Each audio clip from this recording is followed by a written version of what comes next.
Let's start off with this deal, a potential Chinese investor. We know that Mr. Enver Motala gave a deadline, 15th of December is what they spoke about. That's been extended now to the 17th of December, and they're talking about bank guarantee papers that will ensure the deal will go through before Aurora goes into liquidation. What does this all mean for the laborers right now that work for Aurora?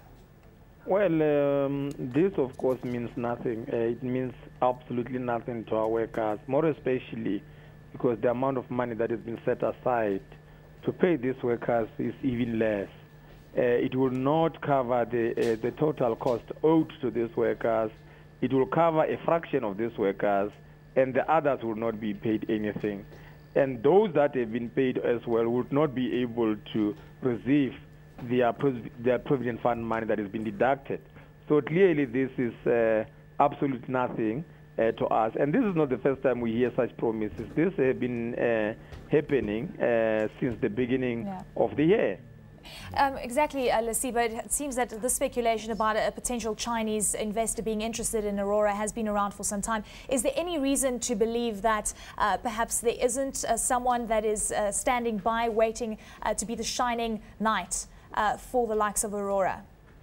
Well, look, indeed, there is nobody that is actually waiting to deal with Aurora. There's nobody who's prepared to deal with the Aurora, including the liquidators themselves. So it is a problematic area. If you talk to the liquidators, they will say there is no any other company besides Aurora that can take the mine. So our view as a union have always been that what we need to see is that the master court must nullify the liquidation process, appoint new liquidators, and move on with new bidders. And we're quite hopeful that that kind of thing could happen. I mean, for a fact, it does not make sense for us that the so-called Chinese company may be prepared to take over the mines from Aurora. Aurora does not own the mines, so on what basis is it being approached in the takeover process? Is it included? It should be left out and let these mines be taken directly from the liquidators again. 2.3 million rand, some respite for 1,500 workers that work for Aurora. Of course, that leaves another 1,000 workers that won't be receiving any money. Your view on this? I mean, clearly that is some money that is going to the hands of the workers that have been sitting waiting for wages over the past 14 months. Some respite, but clearly not enough. Lesiba, going forward, what is your next move?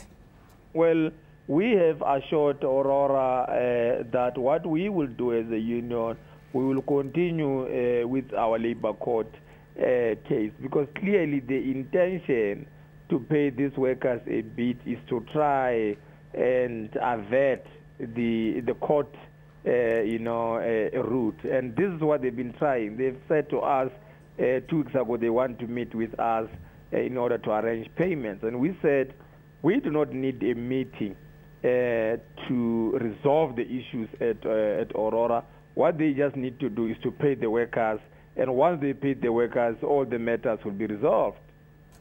Lesiba, also let's touch on the amount of money that is owed to the labourers. It's earmarked at around 15 million rand. Is that your estimation as well?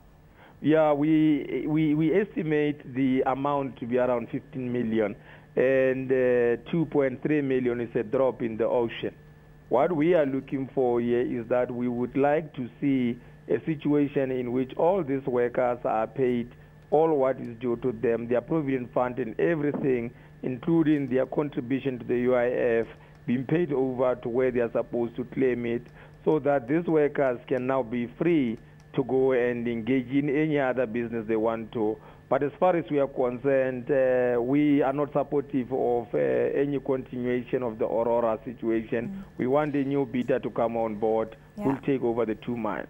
Lesiba, very quickly, should a Chinese investor come to the fore, what is the next move of Labour going to be? Does it really all depend on the package? Well, our next move will, of course, depend on a number of factors.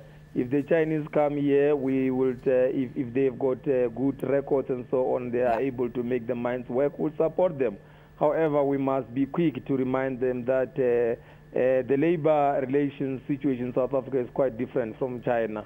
So they must bear in mind that in mind when they start their operations.